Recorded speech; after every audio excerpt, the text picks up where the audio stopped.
Vivemos tempos de pressa, cobranças excessivas e silêncio interior. Nunca se falou tanto sobre ansiedade e depressão e, ao mesmo tempo, nunca tantas pessoas se sentiram tão sozinhas. Em meio à dor emocional, muitos começam a questionar: onde está Deus? Por que a fé parece enfraquecer justamente quando mais precisamos dela? Hoje vamos refletir sobre um tema profundo e necessário: Deus, fé e esperança. Como reencontrar sentido quando a esperança parece se apagar? Como fortalecer o espírito em tempos de crise emocional? Para essa conversa, recebemos um estudioso da espiritualidade para nos ajudar a compreender como a fé pode ser um caminho de reconstrução, equilíbrio e renovação interior. Começa agora um programa para tocar a mente, fortalecer o coração e reacender a esperança. É assim que nós começamos o programa Café com Leite de hoje, aqui pela TV Café com Leite, na parceria com a TV Verde Vale, TV Cariri e com as redes sociais, YouTube e Facebook. Meu convidado de hoje, ele é um estudioso da religião, ele é combatente. Eu vou conversar com Geraldinho Corrêa e o nosso tema: Deus, fé e esperança.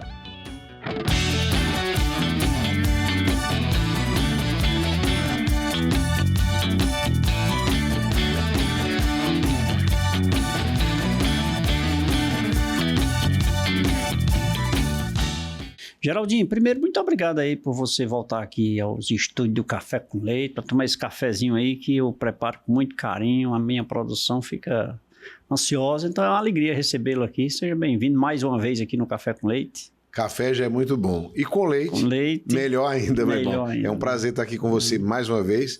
Viemos ali naquela época da pandemia. Ainda mascarado. Exatamente, um tempo ainda tão difícil, tão desafiador. Sim. Mas agora estamos aqui juntos para celebrar os novos tempos, né?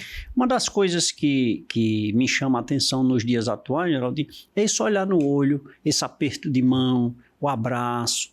Isso ainda está faltando nas pessoas, né? Assim, eu acho que a pandemia, já que você falou, nos distanciou um pouco, né? Isso é ruim para as pessoas, para a convivência, né, Geraldinho? De fato, isso tem, inclusive, não somente mas vários estudos já e também pesquisas sobre isso, são os efeitos pós-pandemia. Nós estamos agora nesse mundo pós-pandemia. Muita gente dizia assim: quando passar a pandemia, vai voltar. E eu costumava dizer, e naquela época eu dizia: olha, não espere que o mundo vai voltar para 2019. Ele não vai. A pandemia vai passar, mas nós vamos viver um novo tempo. Sim. E tem os vários efeitos dessa geração pós-pandemia. E, de fato, um dos grandes efeitos, nós perdemos muito esse contato. Aqui no Nordeste, graças a Deus, a gente consegue ter mais ainda esse aperto de mão, esse olhar no olho, esse dar um abraço, a gente conviver. Mas até aqui também se perdeu muito isso. Nós fomos jogados a um isolamento, ao lockdown, né? Sim. A ficarmos isolados e ainda era dizendo: não falem, não pegue na mão, não olhe, né? Mantenha a distância, distância. Era lei, não pode. Lei, exatamente. E isso foi criando, e você imagina que nessa nova geração tem os filhos, ou seja, que nasceram, que cresceram ou viveram a sua adolescência nesse período onde estavam isolados. E esse efeito é bem visível, inclusive, nessa geração agora. Uma geração mais introspecta, uma geração que não gosta dessa interação de muito proximidade. A gente percebe isso fácil, né, nas pessoas, nos jovens, inclusive, esse distanciamento, essa rejeição, vamos usar assim, de aproximação, né? Sim, sim. E isso não é bom, isso oportunamente, num momento mais próximo, isso pode nos trazer alguns transtornos. Diga-se de passagem, eu presumo que já se tenha isso com tantas pessoas ansiosas, tantas pessoas no estágio aí depressivo, né, isolados. O número de doenças emocionais, ele explodiu já na época do lockdown, né? Quantas pessoas com transtorno de ansiedade generalizado, tantas pessoas com síndrome do pânico, tantas pessoas com depressão, pensamentos suicidas. Isso aconteceu um boom. Então, esse pós-pandemia ainda é muito evidente ainda essa tentativa da volta, da recuperação. Graças a Deus tem muita gente hoje buscando terapia, ajuda espiritual. Quantas pessoas hoje buscam, por exemplo, na época da pandemia nós temos milhares de testemunhos de pessoas que iriam tirar a sua própria vida. E nós criamos o SOS Oração. E que era exatamente a pessoa que ela entrasse em contato conosco e nós temos milhares de testemunhos de pessoas que nos acompanharam pelas redes sociais, que receberam acompanhamento dos missionários da nossa comunidade, a comunidade Missão Resgate, né, atendendo, orientando, e pessoas que, graças a Deus, reencontraram o sentido da vida. E isso é uma coisa muito importante também, porque de um mal aparente, Deus tira um bem permanente. De um mal aparente, Deus tira um bem permanente. Também nós temos agora, nessa geração, isso aqui são números, é uma geração hoje que está buscando mais a Deus. Não sei se você sabia disso. É a geração que menos bebe na história. É a geração que menos bebe bebida alcoólica na história. Na história que se tem dados, nunca uma geração bebeu menos bebida alcoólica, e isso é numérico. As empresas de bebida alcoólica, elas tiveram um prejuízo significativo por uma mudança de hábitos. Por exemplo, se você chegar hoje, você vai ter várias bebidas que só eram com álcool, que hoje são sem álcool. É zero álcool. E sim, o número de vendas, se você pegar na Alemanha, que é um país típico da cerveja, 15% dos bebedores de cerveja, eles bebem cerveja sem álcool. Você imagina um lugar típico disso. Os jovens mudaram também o comportamento. Inclusive, na Europa, se você for ver, milhares de pubs fecharam. Porque o comportamento deles agora é mais diurno, é mais saudável, fazer exercício físico. E aí vem o efeito também dessa questão. A pandemia nos expôs fortemente às redes sociais. Sim. Então todo mundo está conectado de verdade, não mais conectado parcialmente. E existe a preocupação com a aparência, com o que as pessoas vão dizer, com o que está na rede, que o pessoal vai ver. Então, a pessoa se preocupa menos em se embriagar, ele não quer ficar à noite até tarde, mas ele quer cuidar porque ele prefere de manhã. E você vai ver o quê? Multiplicação de corridas. Você vê corridas de uma beleza, né? Sim. Milhares de pessoas correndo de madrugada, cedo, você vai ver isso. Então, é uma mudança também de comportamento. Eu te digo, sempre de um mal vem um bem também. Sim. É saber extrair o lado bom de qualquer diálogo, de qualquer conversa, de qualquer envolvimento, né? Que seja não necessariamente só uma conversa, mas de qualquer relacionamento, eu diria assim. Extrair a essência boa, a essência que fortifica, que faz crescer, como esses exemplos aí, né? Verdade. Porque já que era a pandemia algo tão destrutivo, tão ruim, por que não tirar o lado bom? E esse também é um lado bom. Mas não deixamos aí de enxergar algumas pessoas que entraram, como você citou, algumas crianças que já nasceram nessa fase de eu vou usar a expressão rejeição, mas não de afastamento, de não querer aquele afago, de não querer. Então, levou muitas pessoas também a um certo estágio, digamos assim, de ansiedade, né? De ansiedade. Nós já somos ansiosos por vida, né? Exatamente. Mas assim, mais extenso, mais agressivo. Agressivo no sentido de mais intenso, ao ponto de levar essas pessoas a situações mais difíceis. Mas você falou algo que me interessou e me chamou a atenção. As pessoas estão procurando mais Deus? Estão. Isso aqui existe assim, números muito claros, especialmente desta nova geração, que a geração Z é uma geração que está buscando hoje muito mais do que a geração dos seus pais. Olha que coisa interessante. A geração que está buscando fato, né? Mais do que a geração dos seus pais. Bem, aqueles ciclos da vida, né?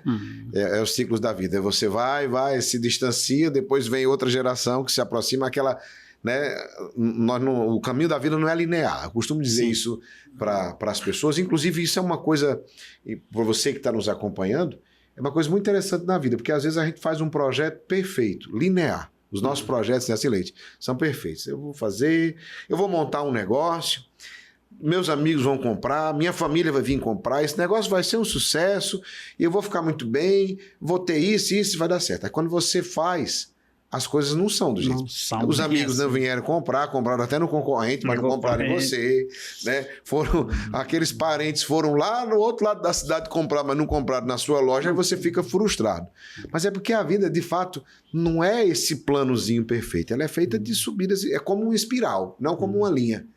Ou seja, a gente sobe, depois a gente desce, e depois sobe, e a gente aprende na vida que descer também é ir para frente. Sim. Porque se você pega na explicação da geometria da espiral, ela vai dando voltas em torno de um ciclo, mas ao mesmo tempo que ela vai dando volta, ela já não está no mesmo lugar, está indo para frente. Então, descer também é ir para frente. Então, nesses ciclos da vida, nessas subidas e descidas, nós também vamos para frente, né, Leite? É a tendência, nosso interesse, nosso desejo é ir sempre para frente, né? Mas para frente, digamos assim, com consistência, né? Com fé, com vontade, com esperança, com desejo, com vontade de vencer os obstáculos. As coisas ruins e as descidas nós não queremos nunca, né? É natural. Mas é algo interessante. A descida nos impulsiona para uma nova subida, né?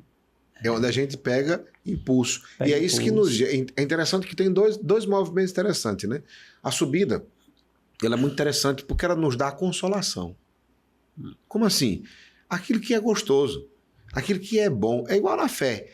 Na nossa fé, nós não temos só a consolação, nós temos a cruz também. Então, é essa questão. Por exemplo, a Páscoa, né? A ressurreição, a vitória. Mas é uma vitória que passou pela cruz, né? Então, olha, a subida e a descida. A vitória que passou pela cruz. Então, a subida é a consolação, é o prêmio, né?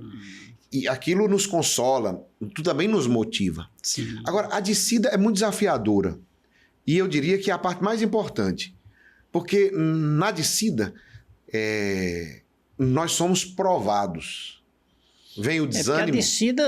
A descida ela nos leva ao desestímulo, ao desânimo, ao comodismo. Não aguento mais. A gente gosta de vencer, é verdade. Mas eu costumo dizer assim, todo mundo quer vencer, mas nem todo mundo quer sofrer, né? Ou seja, pagar o preço para vencer, fazer esse esforço. Então, essa descida, ela tira de nós a consolação e ela nos leva à resiliência. Ela nos leva à perseverança. Nós somos literalmente provados para ver se... E aí? Vai? Porque todo mundo pode olhar e dizer assim, não, eu sou... Você vai ver o quê? Hoje, né, nas redes sociais, tem muita gente que também paralisou na vida. Ele está dentro de um quarto, atrás de um celular, e pode ver, tem gente que comenta, se você pegar um site de notícias, tem aquela mesma pessoa que ele comenta em todas as páginas. Já percebeu? Ou seja, tá lá, não faz nada, paralisou e ainda critica tudo. Não é assim? Ele nunca entra para elogiar, para aplaudir, ele entra para criticar, para dar uma pontadinha, porque o fato de não assumir a vida, de não aguentar a descida para pregar pressão para subir de novo, faz você deixar de viver e você começa a assistir. Olha, é interessante, você deixa de ser protagonista para ser telespectador. Você deixa de ser o protagonista da sua vida para ser telespectador da vida dos outros. Aí sabe para onde é que os outros foram, o que foi que comprou, onde é que estava viajando, o que está acontecendo com fulano, cicrano. E isso é uma coisa cada vez mais se vendo comum. Pessoas que pararam na vida. Tem também. Tem as coisas boas que a gente falou, mas o pós-pandemia tem um monte de gente que ficou acomodada, parada na vida, que não vai para frente. Por quê? Porque a descida, ela nos exige. E aí eu não quero fazer esforço, né? Exatamente. Se fosse para subir, se fosse só para subir, eu iria. Mas para descer, né? E esse descer gera um esforço em nós muito grande, onde nos desaloja. Ou seja, para você fazer aqui esse programa, para você manter essa programação, era mais fácil para você estar descansando ou trabalhando em outras coisas suas. Mas você precisou se desalojar. Isso aqui exige tempo, exige preparo, exige muitas coisas da sua vida que você tem que desalojar. Nem todo mundo quer pagar esse preço. E é um preço que se paga. Exatamente. Né? Eu tenho que renunciar a muitas coisas.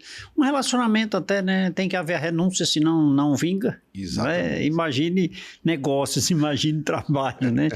Mas realmente, e outra coisa, se nós analisarmos na própria física, a descida ela é rápida. Exato. E a subida é lenta, né?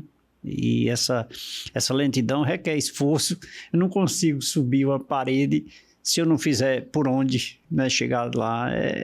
São pequenos detalhes que as pessoas... Por que provocando isso, Geraldinho? Porque são temas que estão inseridos nas famílias, nas pessoas, sabe? Nos diálogos, na sociedade de um modo geral, que muitas vezes impulsiona alguém, mas fica sempre aquele que leva a cruz e sai cortando os pedacinhos, para quando chegar lá na frente, para bandeirinho, né? Você já viu, né? A história do Zé. Do Zé, pois é. Sai cortando ali e de repente não vai levando nada e na hora que precisa da cruz para servir algo que lhe beneficie por algum momento ou lhe dê uma passada mais à frente, você já eliminou, gastou todos os saldos que você tinha, né? E é interessante isso, Leite, porque de fato nós temos também, e talvez você pode constatar, em contrapartida nós estamos numa geração de muita facilidade. Vou dar um exemplo para você. Quando eu era estudante do colégio, eu para aprender ou para fazer algum trabalho que o professor mandava, eu ia para a biblioteca da cidade. E naquele monte de livro a gente ia pesquisar informações, porque nós não tínhamos informações. Imagine que dependendo de onde a gente estava, e nós somos do interior do Nordeste, é limitado, inclusive, né? Limitado, mas ali era o conhecimento de toda aquela cidade. Estava naquela biblioteca. Sim. E você imagine hoje que nós temos acesso às maiores bibliotecas do mundo. No nosso bolso. É algo que a gente olha assim, eu não estou colocando há muitos anos, mas é uma coisa que você vai olhar 30 anos atrás, é inimaginável. Sim. Inimaginável. Então, nós temos uma geração que tem muito mais facilidade. Para você quiser aprender uma profissão, você aprende do seu celular. Você, inclusive, pode fazer um curso EAD. Se formar sem precisar estar presencialmente. Então, nós temos uma geração de muita facilidade. Agora, essa facilidade, se não for bem trabalhada, nós temos também uma geração de muita acomodação. Então, tem gente que aproveitou e nadou de braçada nisso. Agora, tem gente que se acomodou por causa dessa facilidade. Aí é onde está a grande questão, porque muita gente não consegue acompanhar o movimento da vida, de subir e descer. Porque está tudo tão fácil que aquilo que dificulta eu não quero.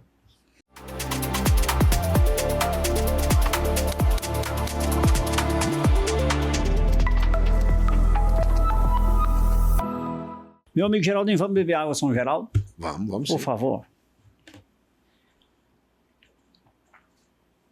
Você aceita um cafezinho? Com leite melhor ainda? Com leite, por favor. Gente, conversar com o nosso querido Geraldinho é sempre motivo de alegria e de construção de conhecimento. Ele disse que no próximo bloco tem muito mais para nós. Para nós, porque eu estou inserido no contexto da audiência do Geraldinho, né? Daqui a pouquinho a gente volta.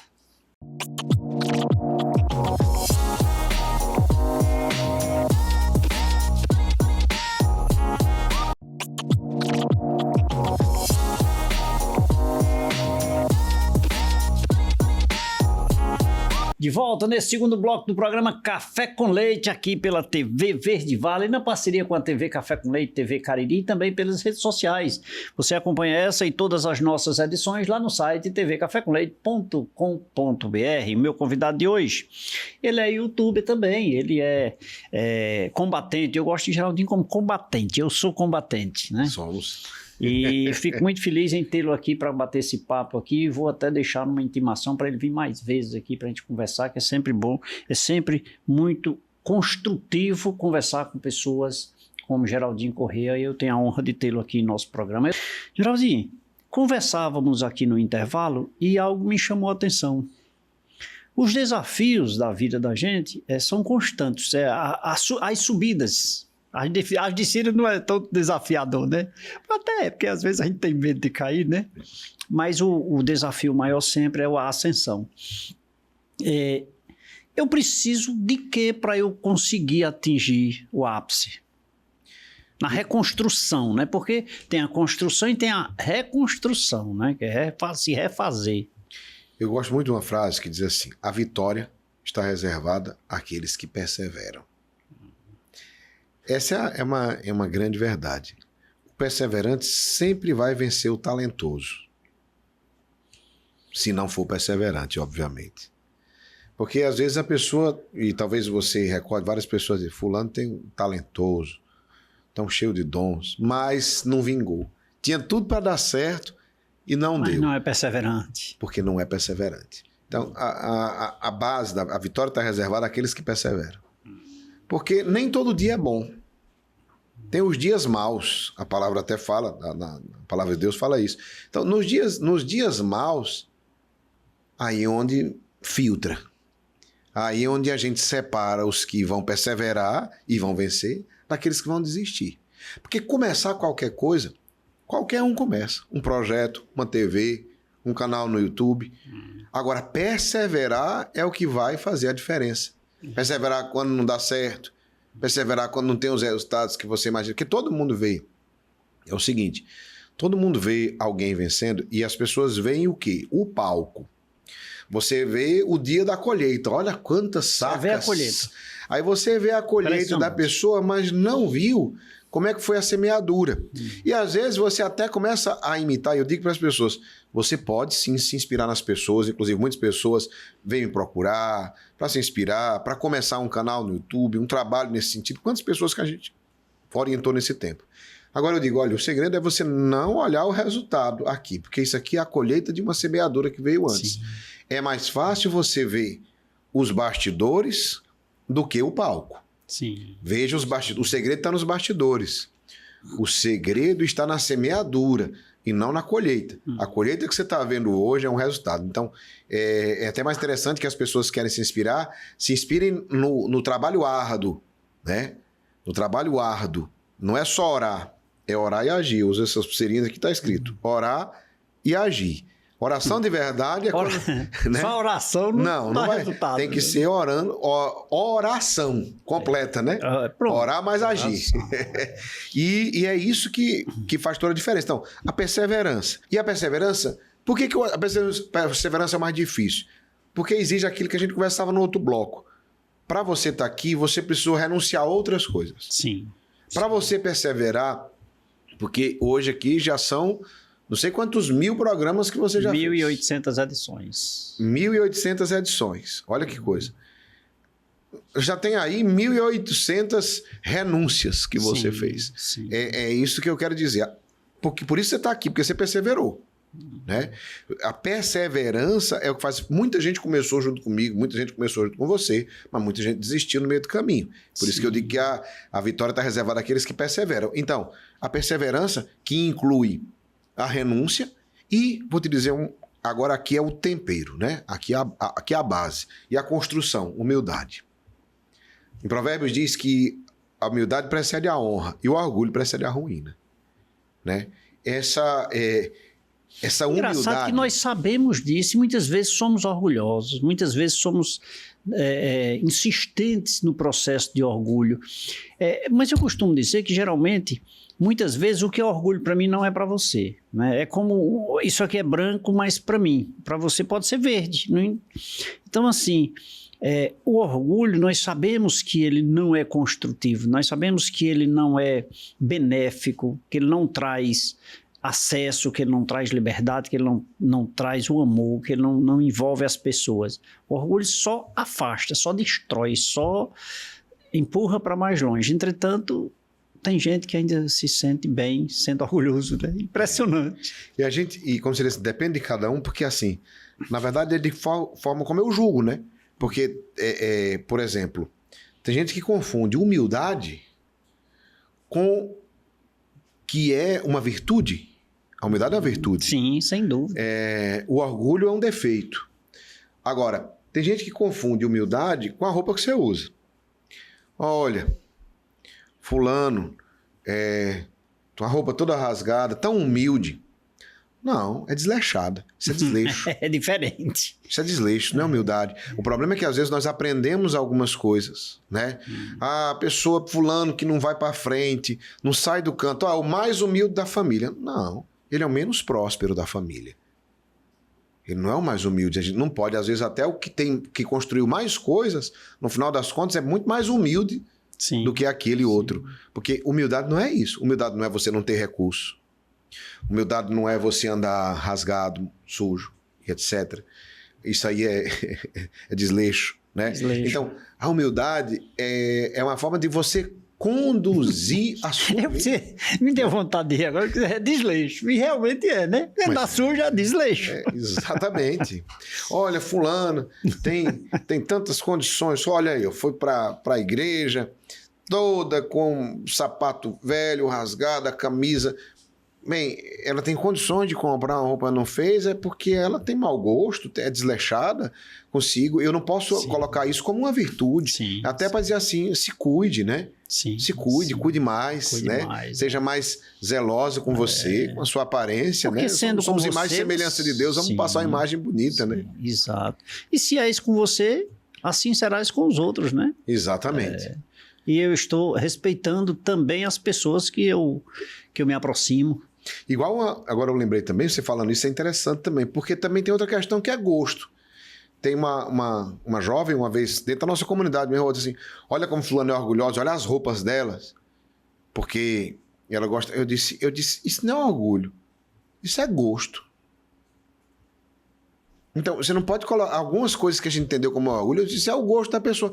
Tem gente que gosta de roupas mais alegres. Sim. Eu particularmente, eu só gosto de camisa preta, azul, branca e verde. Essas 4 cores. Só essas 4 cores. E sem muita estampa.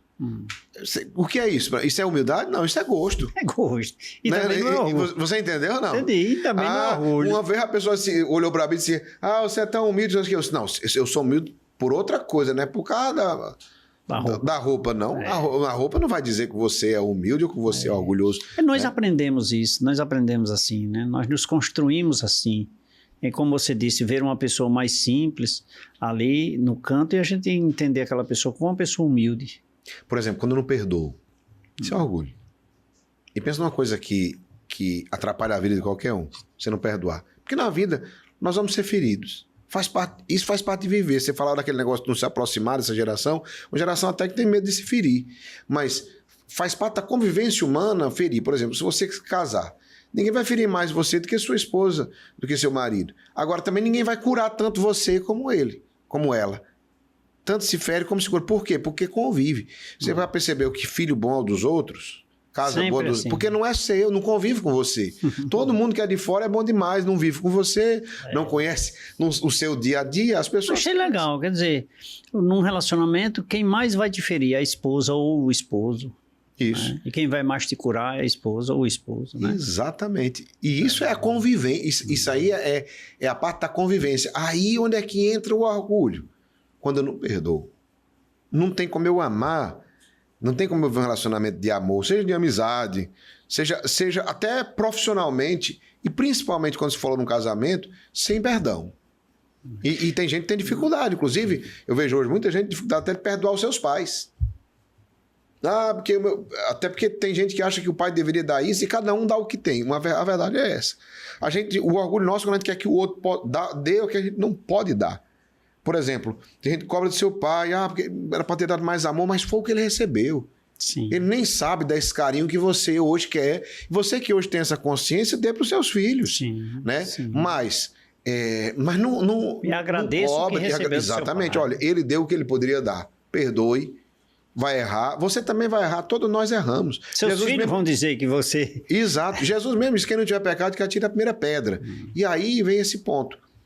Um dos pontos de orgulho que mais nos prendem é a falta de perdão. Porque à medida que eu não perdoo, eu vou carregando. Uma coisa que eu dizia, eu aconselhava uma pessoa que dizia assim, mas a pessoa não merece. Eu disse, e você? Se a pessoa fez tanto mal a você, tanto mal, por que você está carregando ela com você? Ela dorme todo dia? Não dorme comigo não, você dorme. Dorme, porque quando você vai dormir, que você não está fazendo nada, você começa a pensar naquele mal que lhe fez. Não é assim, a pessoa é desse jeito. Pois é, imagine, todo dia você ter que trazer de novo aquele mal que aquela pessoa lhe fez, perdoe, libere, solte. Deixe o perdão é exatamente você liberar essa pessoa da sua vida e você poder caminhar. Só que o orgulho da gente chega ao ponto de dizer assim, eu não vou perdoar porque ela não merece.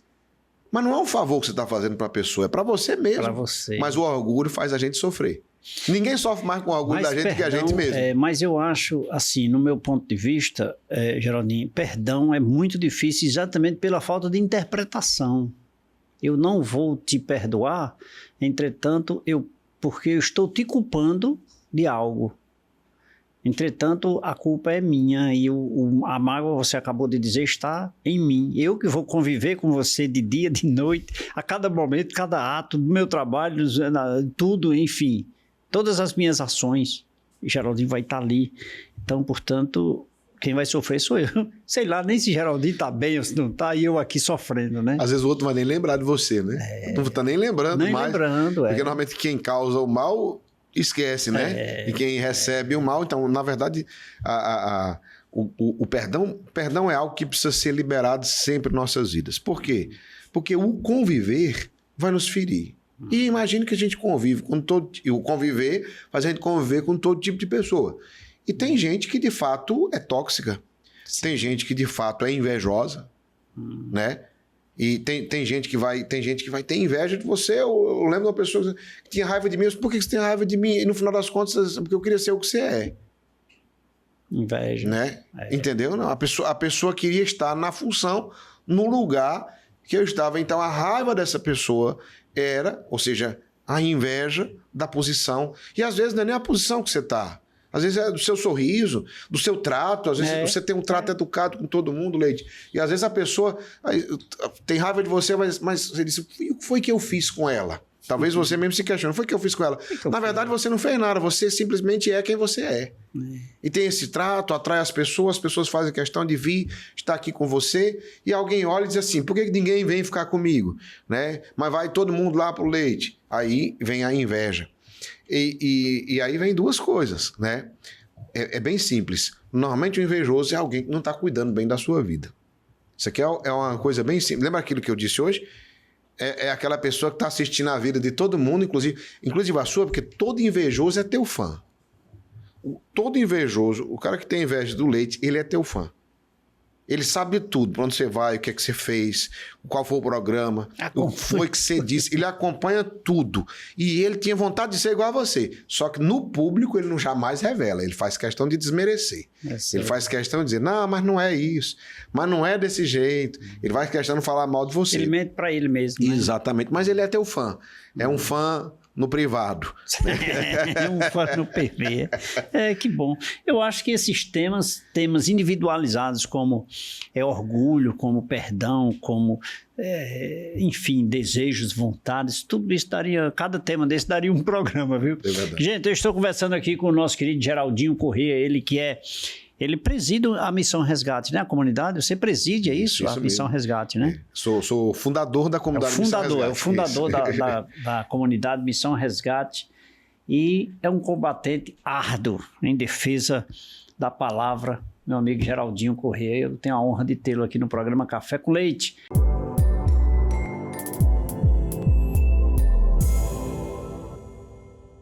Geraldinho, vamos beber água, São Geraldo, né? Por favor. E mais um cafezinho, né? Quer conhecer um pouco mais da sabedoria do nosso querido Geraldinho Corrêa? Você fica ligado, ele promete estar no próximo bloco aqui com a gente. Portanto, daqui a pouquinho a gente volta.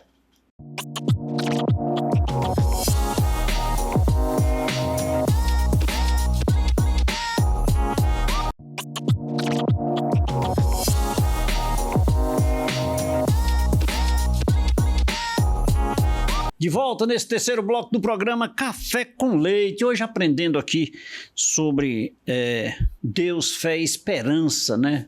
Nas palavras do nosso querido Geraldinho Corrêa, ele que é combatente, ele que é um defensor da palavra. Geraldinho é um amigo e é uma pessoa muito querida.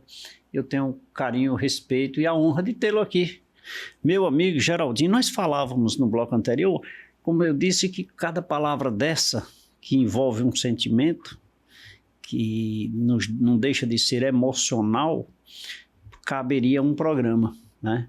Mas algo me chamou a atenção ali no finalzinho do bloco anterior, quando nós falamos alguma coisa sobre inveja. Inveja é quando você exemplificou alguns momentos que as pessoas muitas vezes são invejosas e nem percebem. Isso hoje você enxerga isso como um ato comum nas pessoas, a inveja. Às vezes até, eu diria até inocente, né? Sim. Eu gosto da tua camisa, gostei de Geraldinho, mas eu gostei da camisa. Eu queria essa camisa para mim, sabe? Eu acho que isso não é o desejo de ter aquilo que tu tens ou de ser quem tu és, é a inveja. É interessante isso, porque tem uma realidade, a inveja desde sempre, né? Não é bem-vinda, né? E existe desde sempre, né? Sim. Se você for ver, desde o começo da humanidade, Sim. né? Caim matou Abel.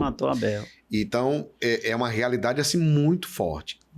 Neste tempo, ela se torna mais visível porque as redes sociais, hoje todo mundo está conectado nas redes sociais, todo mundo está nas redes sociais, e isso é muito claro. Uhum. Ela acelerou a comparação. A comparação não quer dizer que vai gerar inveja, mas é um princípio. Sim. Por exemplo, você vai para a praia, você tira logo a foto para mostrar lá na praia. Você vai comer, você tira logo a foto do prato e você posta o prato que você comeu. Você fez uma viagem internacional ou para uma outra região, você já tira a foto e você posta. Você está aqui com a família, aí você posta. E essas postagens, elas têm um fim de perfeição. Por exemplo, eu vi um caso bem interessante que estava um pai lá batendo nos filhos. Mas para quê? Para tirar uma foto, porque ele não queria a posição, ele queria uma foto de uma família bem feliz. Ou seja, para tirar a foto nas redes sociais parecia bem feliz, mas antes estava batendo, nos filhos, né? Para que saísse bonito nas fotos, para dar a ideia dessa família feliz. Então, é uma geração que é um tempo onde as pessoas querem mais parecer do que ser. Mas e o fato que quem está assistindo está olhando e dizendo assim, olha como fulano está feliz, olha como fulano está feliz. E aí você vai entendendo aquela ideia de perfeição. E diga-se de passagem, passa essa imagem, né? Sim. E as pessoas vão querendo ter. Claro, você pode se inspirar em alguém. Isso não é inveja, é inspiração. Gostei muito, gosto do jeito de fulano, eu quero me inspirar nele. Inspirar é diferente. É diferente quando eu honro. Agora, a inveja é um problema. Quando eu começo a desejar ser aquilo que o outro é, e aquilo vai gerando, inclusive, uma certa competição que gera uma raiva e no final das contas gera até ódio. Eu já peguei casos de pessoas que tinham um ódio mortal no sentido mesmo de desejar o mal para o outro, e quando a gente foi fazer um trabalho... Chega a esse ponto, Sim, né? E a pessoa buscou ajuda, e é interessante isso, a pessoa buscou ajuda, e eu fui ajudar, só que quando a gente voltou na raiz, foi uma bobagem. Exatamente, começou de uma simples comparação na faculdade. A gente foi tentando voltar para chegar de onde veio esse ódio tão grande, porque não existia um motivo, claro. Esse ódio foi crescendo, mas de uma comparação da época da faculdade, depois casarem, etc. Isso já era uma mulher adulta, com família, e por isso que ela buscou ajuda, porque ela disse assim, mas eu não quero sentir isso. Né? E a gente fez um trabalho de voltar nesse sentido, porque às vezes começa nessa comparação, vai, aí gera uma pequena raiva, depois um ressentimento, depois um espírito de competição, e aquilo vai gerando uma coisa muito ruim. Então, duas coisas que eu digo. Primeiro, e aí, tem coisa que é inevitável. Vão invejar você, Leite, e não precisa você fazer esforço para isso, não. Né? Vão invejar a mim, vão invejar você. Agora, como é que eu lido com o invejoso? Como é que eu lido com a inveja? Primeiro, não bebendo isso. Não deixando. É igual um copo de veneno. Tem um copo de veneno aqui na minha mesa. Esse copo de veneno só vai me fazer mal se eu beber. Sim. Se eu não beber, ele é perigoso, mas continua lá na mesa, não me faz mal nenhum. Então, se eu bebo disso, aí começa a gerar em mim ressentimento, raiva, aí vai gerar essa guerra. E manter a distância. Isso aqui é uma coisa bem simples, manter a distância. Isso é segurança para você e para o outro também. E vença. O maior presente... É uma conexão muito próxima com o perdão, né? Sim, e um movimento... Sabe qual é o maior presente que você pode dar para o invejoso? Vencer. Vencer. Porque ele tá torcendo, mas sim, ele tá torcendo pela sua derrota. Quanto você mais vence, mais você sobe, mais distância você pega. Quanto mais você sobe, tem uma fábulazinha que conta que o corvo, ele fica bicando a águia e a águia não reage. Né? O que é que a águia faz? Ela voa alto, só que ela voa numa altura que o corvo não consegue respirar. E o corvo cai e a águia continua voando. Então eu digo, se você está sofrendo com inveja, tem um corvo bicando você, voe mais alto. Quanto mais alto você voar, mais inacessível você vai se tornar dos corvos que tem por aí. Aí algo me chama a atenção. Inveja, perdão, sentimentos abstratos, porém inseridos em nós, eu poderia dizer que isso é falta de Deus, Geraldinho? Não, isso aí é próprio da humanidade. Da humanidade, né? Dos nossos relacionamentos, né, interpessoais, dessa realidade. Não seria falta de Deus, porque você pode ter fé e ao mesmo tempo sentir inveja. Isso é invejoso. Exatamente. E você pode ter fé, pode ter crer em Deus e da mesma forma fazer isso. Agora, a ideia de que se você tem uma experiência de fé verdadeira, você busca moldar a sua vida, modelar a sua vida, sempre, não só hoje. É um caminho. E nesse caminho, por exemplo, a gente está vendo a quaresma agora. Quaresma é um tempo de conversão e a gente vive todos os anos. E nós temos tempos muito fortes, que é um tempo onde eu mesmo, particularmente, começo a moldar. Eu chamo de travessia. Senão a gente passa a vida no deserto. Estou no deserto e não vai terminar esse deserto nunca, né? É o quê? Quais são pecados repetidos, defeitos no nosso caráter, problemas que nós temos de desequilíbrio na nossa própria personalidade ou temperamento que precisam ser equilibrados que nós não fizemos. Porque fulano tem um temperamento colérico. Mas esse temperamento colérico, se ele for equilibrado, ele é uma bênção. Fulano tem um temperamento X. Se você pode viver no defeito do seu temperamento ou você pode viver nas virtudes do seu temperamento. Você pode viver, você é um colérico, pode viver arranjando briga com Deus e o mundo, ou você pode se tornar um grande líder. Você pode se tornar um grande líder, é você que escolhe. Ou é uma pessoa que ninguém suporta, ou é uma pessoa amada. E os sentimentos que nós temos, ou seja, mas foi bem destacado porque nós temos o direito de escolher os nossos sentimentos, né? Seja de perdão, seja de inveja, seja de amor. Cabe a você escolher e cabe a você conviver com os mesmos, né? Cabe a você suportar a dor ou admitir a alegria e ser feliz. Cabe a cada um, né? Então, bem colocado, porque não depende de Deus isso. Deus está em mim ou eu busco, né? Verdade. Mais ou menos por aí, né? Mas buscar Deus me traz uma condição de vida melhor. É porque eu estou chegando no finalzinho do programa, Geraldinho, e eu acho muito importante, eu sou fã número 1 de Nossa Senhora. Se tiver outro, é segundo lugar, viu? Eu sou de Nossa Senhora, eu sou fã número 1. Então, e eu provoco essa situação porque quando nós falamos lá no início em ansiedade, em depressão, em momentos de angústia em que as pessoas se isolam da vida, se tornam individualistas, invejosas e etc., que não entendem ou admitem perdoar, são pessoas que hão de sofrer. Não tem outra alternativa, não tem outra saída, né? Hão de sofrer eternamente. Aí quando eu digo assim a busca de Deus é para que essas pessoas que estão nos assistindo nesse momento, ou talvez nem assistindo porque estão isolados, mas seus papais, suas mamães, a sua família, retire-o dali e busque Deus, que eu acho que ainda existe uma chance de você ter uma condição de vida melhor. Deus não se cansa de nos amar, Deus não se cansa de nos perdoar. É interessante que Deus é compassivo, paciente, bondoso. O amor, em Coríntios, exatamente se define desse jeito. Tudo perdoa, tudo crê, tudo espera, tudo suporta. O amor. E Deus é amor, né? E, de fato, ele nos espera, como naquela parábola do filho pródigo. É interessante.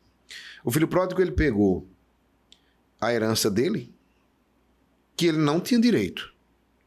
Não era herança, o pai não morreu. O pai não morreu, né? Mas veja a bondade do pai. Deu porque ele pediu.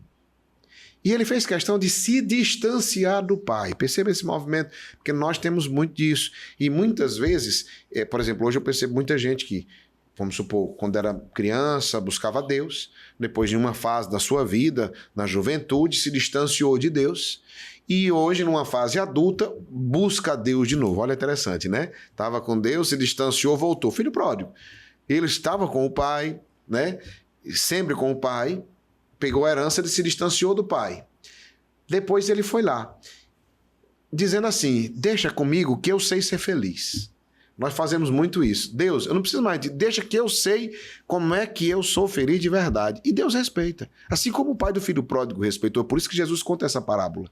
E aí ele vai e diz que ele gasta tudo com prazer. Ele gasta tudo com prazer. Bebedeiras, orgias, prostituição, amigos, porque assim... amigos, entre aspas, né? Que não são amigos. E aí até que tudo se acaba, né? Aquele dinheiro acabou. Quando acabou, ele caiu em desgraça. Os amigos sumiram, as mulheres também sumiram e ele teve que encarar a vida real. E na vida real, ele foi trabalhar com os porcos. Tudo bem, ele estava pagando um preço, ele tinha consciência disso. E ele continuou. Chegou a um ponto que ele sentia fome e agora comia a comida dos porcos. E agora chegou um momento que nem a comida dos porcos mais lhe era concedida. Aí a palavra diz que nesse momento ele cai em si. É interessante isso. Ele caiu em si, ele refletiu e disse, meu pai, os empregados passam melhor do que eu aqui. Vou voltar. Ele cria um plano de volta para o pai. É a mesma coisa da gente. A gente parece que precisa quebrar a cara, etc. Viver, vá lá e o pai deixa. Deus deixa. Vá, vou quebrar a cara. E depois que quando não for negada a comida dos porcos, a gente volta. E normalmente, quando eu vejo muita gente se afastou de Deus, só volta quando está no fundo do poço que já procurou tudo. E eu digo isso por experiência, são 25 anos de ministério. E nesses 25 anos eu já vi muito isso. Pessoas voltarem, mas só volta depois que chegou no fundo e não tem mais nem onde se arrastar. Na lama. Perdeu tudo, né? Aí volta para Deus. E é interessante... porque o pai poderia, pelo menos, dar uma prensa grande. Puxar a orelha dele. Né? Mas o pai não faz. Ele chega com o discurso pronto. É interessante. Antes dele dizer alguma coisa, o pai corre ao seu encontro, abraça. Olha aí. Deus não se cansa de nos amar e de nos perdoar. Antes, ele não deixa nem ele dizer. Ele pega ele com o cheiro dos porcos. É interessante isso. Ele não tomou banho. Ele chegou fedendo a porco e o pai o abraça, beija, acolhe, e o pai não quer nem saber por onde ele andou. O pai nem pergunta a explicação. O que ele faz? Ele restitui a dignidade dele de filho. Anel no dedo, sandália nos pés e mate um novilho gordo. Meu filho estava morto e ressuscitou. É a mesma coisa com Deus. Eu até costumo dizer, eu nunca, a minha experiência de fé não foi pela dor, foi pelo amor. Então eu nunca... e não gosto dessa experiência de fé das pessoas que fazem um terror para a pessoa. Se você não vier para Deus, vai acontecer isso. Não. Deus não é isso, não. Ele não vai fazer isso, não. Você é livre. Venha na hora que você quiser. Eu nunca obriguei, nem meus filhos. Tem que ir para isso, tem que ir. Não. Meus filhos é que pedem para vir. Porque a melhor evangelização é pela inspiração. E não pelo convencimento ou pela pressão. Não funciona assim. Os meus filhos vêm, eles desejam estar, porque eles veem a inspiração. Ninguém evangeliza melhor do que inspirando, né? E quando o pai abraça, traz a dignidade, é a mesma coisa hoje. Você que está aqui ouvindo, assistindo. Você se distanciou, já está andando com os porcos, ou já está comendo a comida dos porcos, ou até nem isso mais é dado a você, o pai te espera, de braços abertos, para restituir a sua dignidade de filho. E isso é muito forte. Mesmo que você não mereça. Não é por merecimento, é por amor de Deus. Por amor de Deus. Olha aí. A gente até pede, né, brincar assim, pelo amor de Deus. Mas é porque o amor de Deus é a coisa mais forte que existe no mundo. Geraldinho, pelo amor de Deus, nosso tempo passou muito rápido. Vou. Eu preciso fazer um intervalo para tomar um cafezinho. Vamos tomar um cafezinho e a gente volta logo. Vamos sim. E você, fique ligado, é só o tempo do cafezinho. Daqui a pouquinho a gente volta.